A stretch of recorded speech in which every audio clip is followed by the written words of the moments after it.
राज्यात पुढील 2 दिवस मुसळधार ते अतिमुसळधार पावसाची शक्यता हवामान खात्यानं वर्तवली आहे। त्यामुळेच मुंबईसह उपनगरामध्ये दुपारनंतर पावसाचा जोर हा वाढलेला दिसून येतो। मी आता सध्या दादरच्या चैत्यभूमी परिसरामध्ये आहे। आपण जर बघितलं तर इथे समुद्र खवळलेला आहे।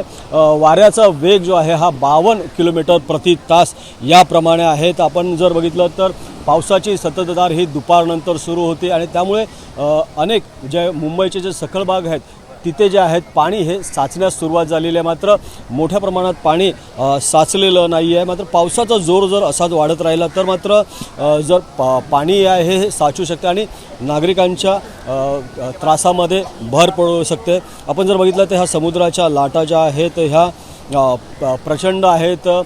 मुंबई पोलीस आयुक्तांनी या ठिकाणी समुद्रकिनारी फिरण्यास जो आहे हा मज्जाव घातलेला आहे।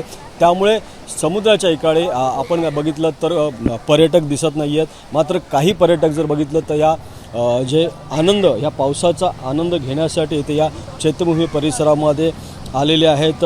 मुंबई शहर मुंबई उपनगर ठाणे पालघर आणि रायगड रत्नागिरी सिंधुदुर्ग ठाणे सातारा कोल्हापूर वर्धा गोंदिया गडचिरोली आणि चंद्रपूर या 14 जिल्ह्यामध्ये मुसळधार पावसाची शक्यता ही हवामान खात्यानं वर्तवलेली आहे। त्यामुळे 2 दिवस हे पावसाचे असणार आहे। त्यामुळे बाहेर असं कुठे समुद्रकिनारी धरण क्षेत्रामध्ये जाऊ नये आणि जे वीकेंड आहे शनिवार रविवार असल्यामुळे जास्त जे आहेत हा पावसाचा जोर असणार आहे। त्यामुळे बाहेर जास्त जाऊ नये असं आव्हान जे आहे प्रशासनाकडून करण्यात आलेलं आहे।